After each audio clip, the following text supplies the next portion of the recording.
আসসালামু আলাইকুম। সবাই কেমন আছেন? সবার জন্য নিয়ে আসলাম আজকে স্পেশাল একটা রেসিপি। সেটা হচ্ছে পাঙ্গাস মাছের টিকা এবং শিক রেসিপি। উপাদান কিন্তু একটাই, শুধু শেপটা দিয়েছি একটা টিকার, আরেকটা দিয়েছি শিক স্টাইলের। অবশ্যই এটা খেতে কিন্তু খুবই মজা। বাসায় ট্রাই করবেন। রেসিপি দেখে নিন। ধন্যবাদ সবাইকে। আমি এখানে এই যে ৩ টুকরো পাঙ্গাস মাছ নিয়েছি। পাঙ্গাস মাছটা ভালো করে ক্লিন করে নেবেন। হ্যাঁ? আমরা কিন্তু এখানে তেলের পিসগুলো নেব না, যেগুলো সলিড পিস, গেছে তেল ছাড়া সেগুলো নেব। কারণ তেলওয়ালা পিসটা নিলে কি হয়, আমরা যে শিকটা বানাবো সেটা সুন্দরভাবে শেপ দিতে পারবো না। এখানে যে ৩ পিস সলিড পিস নিয়ে নিয়েছি, আর এখানে আমি ১ চামচের মতো আদা রসুন বাটা দিয়ে দিয়েছি, হাফ পিস লেবুর রসটা দিয়েছি এবং লেবুটাও আমি দিয়ে দিয়েছি। আর এখানে পরিমাণ মতো লবণ দিয়েছি যাতে পারফেক্টলি মশলার ভিতরে। আমি এখানে ৩ পিস সলিড পাঙ্গাস মাছ নিয়েছি। আমি কিন্তু এখানে তেলের পিসগুলো নিইনি, দেখতে পাচ্ছেন সবই মাছ। হ্যাঁ, আর তারপর এখানে ১ টেবিল চামচ আদা রসুন বাটা দিয়েছি, হাফ পিস লেবুর রস এবং লেবুটাও আমি দিয়ে দিয়েছি। তারপর পরিমাণ মতো লবণ দিব, শুকনো মরিচের গুঁড়া যতটুকু আপনি ঝাল খেতে চান। আর কিছু এখানে কিন্তু ইউজ করবো না, ঠিক আছে? লবণ, শুকনো মরিচের গুঁড়া, আদা রসুন আর এই যে লেবু দিয়ে আমরা এটাকে ভালো করে সিদ্ধ করে নেব। মাছটা যখন দেখবো সিদ্ধ হয়ে গেছে তখন আমরা এটা ঠান্ডা করে কাঁটাগুলো বেছে নেব। এখন আমি এটা বসিয়ে দিয়েছি, এটা একটু সিদ্ধ হোক, তারপর নামিয়ে ফেলবো। এই যে আমার মাছটা কিন্তু সিদ্ধ হয়ে গেছে। এখন আমি চুলাটা অফ করে দিয়ে এটা ঠান্ডা করে নিব। এই যে পাঙ্গাস মাছগুলো আমি সিদ্ধ করে নিয়ে সুন্দর করে কাটা কিন্তু বেছে নিয়েছে। আপনাদের কিন্তু অবশ্যই কাটাগুলো খুব সুন্দর করে বেছে নিতে হবে। আর এখানে আমি ছোট সাইজের কিছু টুথপিক নিয়ে নিয়েছি, যেহেতু এটা মাছের শিক হবে তো আমি ছোট আকারেই বানাবো। আর এইখানে উপকরণগুলো কি কি নিয়েছি টিকা বানানোর জন্য সেটা আমি দেখাচ্ছি। আমি কিছু টিকা শেপে দিব গোল, আর কিছু শিক হিসেবে করব। এই যে দেখেন, এখানে নিয়ে নিয়েছি পেঁয়াজ ভেজে নিয়েছি, বেরেস্তা, কাঁচা পেঁয়াজ অল্প একটু, আদা রসুন অল্প একটু, ধনে পাতা, গরম মশলার গুঁড়া, ওটা মাস্ট লাগবে। আর এখানে ২ টেবিল চামচ ময়দা নিয়েছি, আপনারা চাইলে কর্নফ্লাওয়ার দিতে পারেন। আর এখানে হাফ পিস লেবু নিয়েছি। এখন আমি এগুলো ভালো করে মশলা মাখিয়ে নিব। লবণটা কিন্তু আমি দিয়ে মাছ সিদ্ধ করেছি, তাই এখন লবণটা দিব না। আগে সব মশলা মিক্স করার পর যদি লবণ লাগে তখন আমি দিব। এখানে কিন্তু আমি খুব বেশি ঝাল ইউজ করছি না, কারণ আমি শুকনো মরিচের গুঁড়ো দিয়েই কিন্তু মাছটাকে সিদ্ধ করেছি। যেহেতু বাচ্চার জন্য বানাবো তাই বেশি স্পাইস করব না। মাছগুলো আমি সুন্দর করে মেখে নিব। এই টুথপিকগুলো আমি নিচে রেখে দিচ্ছি। মাছগুলো একটু হাত দিয়ে একটু ভেঙে নিব।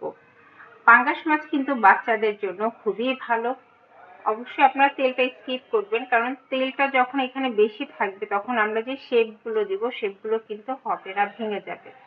আর বাচ্চাদের কিন্তু এই আইটেমটা আপনি বিকেলে নাস্তা হিসেবে দিতে পারেন বা লাঞ্চে ভাতের সাথেও দিতে পারেন। বাচ্চারা কিন্তু এটা খুবই পছন্দ করবে। এখান থেকে কোনো পাঙ্গাস মাছের স্মেল তো আসবেই না। একটু ভালো করে চেক করে নেবেন। হ্যাঁ, আমি এখানে একটা ছোট্ট একটা কাটা পেলাম। আপনারা অবশ্যই ভালো করে চেক করে নেবেন, যেহেতু এটা বাচ্চাদের জিনিস, কিছুতেই ভুল করা যাবে না। অবশ্যই এটা যখন আমরা মিক্স করব, যদি দু একটা কাটা থেকে থাকে সেটা আমাদের হাতে লাগবে। যে দেখেছেন আমি মাছটা কিন্তু খুব সুন্দর করে হাত দিয়ে ভেঙে নিলাম। হ্যাঁ, এখন আমি আমাদের মশলাগুলো দিয়ে দিব।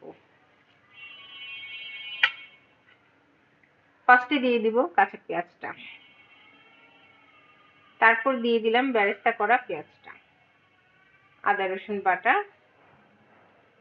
এই যে ধনে পাতা। এখন শীতকাল, ধনে পাতা অবশ্যই দিবেন, ফ্লেভারটা খুব সুন্দর আসবে। আর এই যে গরম মশলা গুঁড়ি, আমি এখানে রাঁধুনি গরম মশলা ফাঁকিটা নিয়েছি, এটা কিন্তু দিবেন অবশ্যই। এটা ছাড়া কিন্তু এটা একদম অসম্পূর্ণ। আর হচ্ছে ময়দার জায়গায় আপনারা কর্নফ্লাওয়ার নিয়ে নিতে পারেন। আমার কাছে হাতের কাছে ময়দা ছিল তাই আমি ময়দা দিয়েছি। ময়দাটা দিয়ে বাকি মশলাগুলো সুন্দর করে আমি কাচিয়ে নিচ্ছি। এখন এই লেবুটা চিপে আমি এর মধ্যে দিয়ে দিব।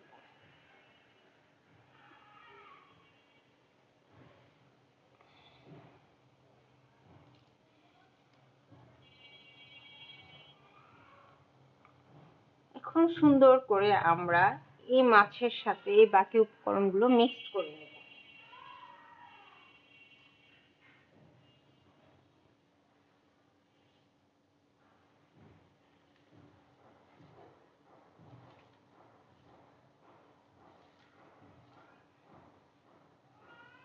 এই মিক্স যখন আপনারা করবেন অবশ্যই মুখে একটু টেস্ট করে দেখবেন যে কোন জিনিসটা যদি আপনার কাছে মনে হয় যে না একটু কম কম মনে হচ্ছে, সেটা লবণ হতে পারে, গরম মশলা হতে পারে, তো একটু দিয়ে নেবেন। যেহেতু বাচ্চাদের জন্য খুব বেশি মশলা এখানে ইউজ করা যাবে না, বাচ্চাদেরকে যত কম মশলা দিয়ে বানানো যায় ততই কিন্তু বাচ্চাদের স্বাস্থ্যের জন্য ভালো। আপনারা চাইলে এখানে ডিম ইউজ করতে পারেন যদি টিকা হিসেবে আপনারা শেপ দেন। যেহেতু আমি এটা শিক আইটেমের মতো করে শেপ দিব ফার্স্টে, তারপরে কয়টা টিকা বানাবো। আমি এখন এটার মধ্যে একটু টেস্ট করে নিব সব মশলার উপকরণটা ঠিক আছে। আমার কাছে একটু টেস্টটা কম মনে হলো, তাই আমি এখানে অল্প একটু শুকনো মরিচের গুঁড়া দিয়েছি আর একটু গরম মশলার গুঁড়া, 1 টেবিল চামচ সয়া সস নিয়ে নিয়েছি আর সামান্য একটু চিনি দিয়ে দিয়েছি। এখন এটা টেস্ট পারফেক্ট হবে। কারণ অনেক সময় দেখা যায় আমরা বাচ্চাদের জিনিস খুবই লাইট মশলা দিয়ে রান্না করতে যাই, কিন্তু আমরা মারা অনেক সময় খাবারটা না টেস্ট করি না। অবশ্যই বাচ্চাদের খাবার আপনি টেস্ট করে নেবেন। টেস্ট না করলে কিন্তু বাচ্চা খাবে না, কারণ যেটা আপনার মুখে টেস্ট লাগছে না সেটা কিন্তু বাচ্চার মুখেও টেস্ট লাগবে না। আমি শুকনো মরিচের গুঁড়াটা কিন্তু অল্পই নিয়েছি, খুব বেশি স্পাইস করব না। আর সয়া সসটা দিয়েছি যে এতে একটু স্মোকি ফ্লেভার যাতে আসে, কারণ আমরা যে কোনো জিনিসে যখন সয়া সস দিই এটা কিন্তু নিচে লেগে যায় এবং একটা সুন্দর একটা স্মোকি ফ্লেভার আসে। এখন আই থিঙ্ক এটা টেস্ট ঠিক আছে। এখন আমি একটু টেস্ট করে নিচ্ছি। এই যে আমার কিন্তু মিক্স করা হয়ে গেছে। এখন আমি এখানে 1 টেবিল চামচ রান্নার সয়াবিন তেলটা দিয়ে এখন ভালো করে মিক্স করে নিব। তেলটা দিলে কি হবে, ভিতরে একটু সফট থাকবে, জুসি জুসি থাকবে। আর যদি আপনি তেলটা না দেন তাহলে রুখা শুখা লাগবে, খেতে খুব ইয়ামি লাগবে। বাচ্চাদের জিনিস একটু জুসি জুসি হলে বাচ্চারা খুব পছন্দ করে। তো আমার এটা কিন্তু মিক্স করা হয়ে গেছে, খুব ভালো করে মিক্স করে নিতে হবে। ওকে, আমার ডান মিক্স করা। এখন আমি এই যে ছোট্ট টুথপিক নিয়ে নিয়েছি যে, এখন এই টুথপিকটা দিয়ে আমরা শেপ দিব। অবশ্যই আমরা এটা যখন ভেজে বাচ্চার সামনে দিব টুথপিকটা আমরা ফেলে দিব। তো সেখানে আমি ফার্স্টে অল্প করে নিয়ে নিয়েছি।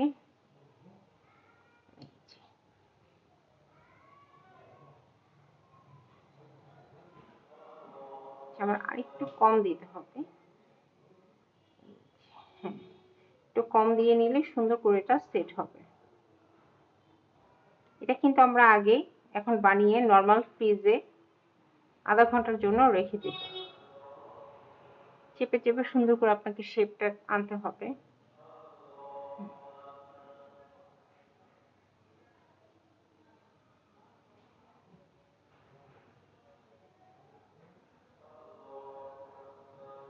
এই তো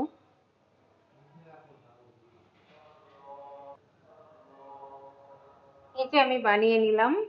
আপনারা চেষ্টা করবেন এত ছোট টুথপিক না দিয়ে আর একটু বড় টুথপিক গুলো ইউজ করতে। এখন আমি এগুলো নরমাল ফ্রিজে রেখে দেবো আধা ঘন্টার জন্য, তারপরে যদি আমি ফ্রোজেন করি ডিপে রেখে দিব, আর না হলে ভেজে খাবো।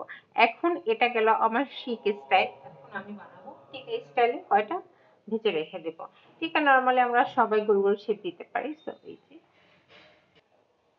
এই যে আমার হয়ে গেল পাঙ্গাস মাছের টিকা এবং শিক। এটা কিন্তু খেতে খুবই মজা এবং বাচ্চারা কিন্তু এটা অনেক পছন্দ করে। অবশ্যই বাসায় একদিন বানিয়ে দেখেন। আমি ফ্রাই করে দেখাচ্ছি। এই যে আমি কিন্তু 4 পিস ভেজে নিচ্ছি বাবুকে খাওয়ানোর জন্য। এই যে দেখেন কালারটা কত সুন্দর আসছে, আর এটা কিন্তু খুলে যাচ্ছে না। দেখেন খুব সুন্দরভাবে আপনি ইজিলি উল্টাতে পাল্টাতে পারবেন। আমি কিন্তু এটা ফ্রিজে ছাড়া ইনস্ট্যান্ট ভেজে নিয়েছি, কারণ আমার বাবুকে এখন আমি খাওয়াবো। আপনারা অবশ্যই চেষ্টা করবেন ফ্রিজে আধা ঘন্টা রেখে ফ্রাই করতে, তাহলে একটু হার্ড হবে ফ্রাই করতে খুব ইজি হবে। এই যে দেখেন আমার পাঙ্গাস মাছের শিক, ওয়াও! জাস্ট ওয়াও হয়েছে কিন্তু কত সুন্দর হয়েছে। অবশ্যই আপনারা বাসায় ট্রাই করবেন আর সাথে একটু সস দিয়ে নিবেন। Just wow!